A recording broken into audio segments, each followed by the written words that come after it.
Hello mga katiyo! Gusto niyo bang mag-alaga ng aso?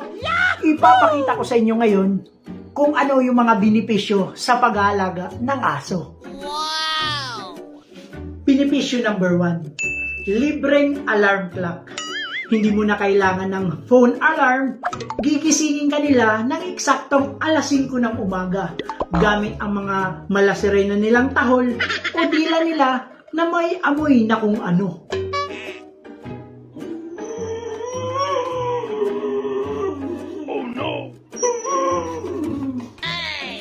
Bakit Tiyo? Bakit? Alas 5 pa lang. Alas 5 pa lang. Ano kailangan mo? Ha? Gugutom ikaw?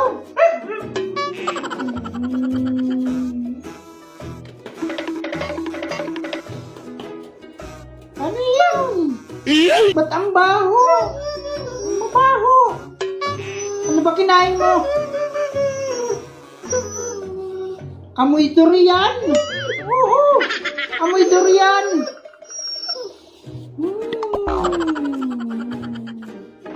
Benepisyo number 2. Kakapaglinis ng sahig. Lahat ng nalalaglag na pagkain sa lamesa o sahig ay kusang mawawala. Hindi mo na kailangan mag-isip kung sino ang magliligpit.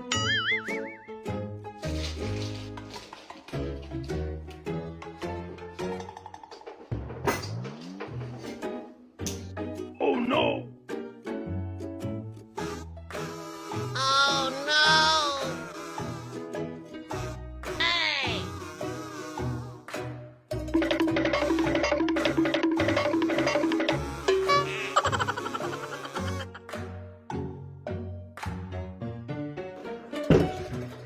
Benepisyo number 3.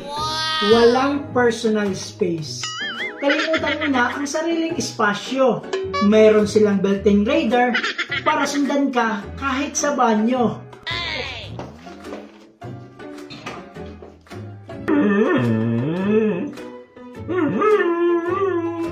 Oh no! Bakit ba? Nag-CR si Papa. Oo, nag-CR si Papa. Ngaw-ngaw ka dyan ng ngaw-ngaw. Kahit saan na lang talaga.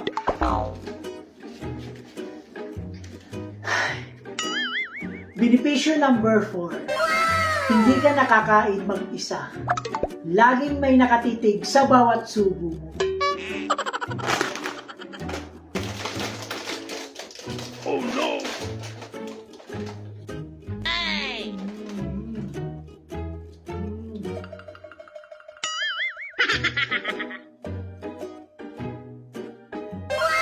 Benepisyo number 5.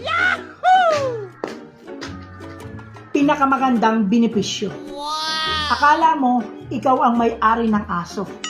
Pero ang totoo lang, ikaw ang inaalagaan at inuutusan nila. Ikaw yung tagapulot ng tubo.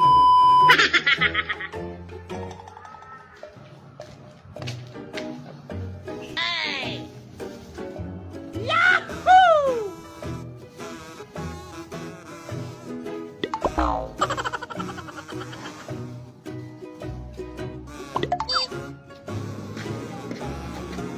Hey!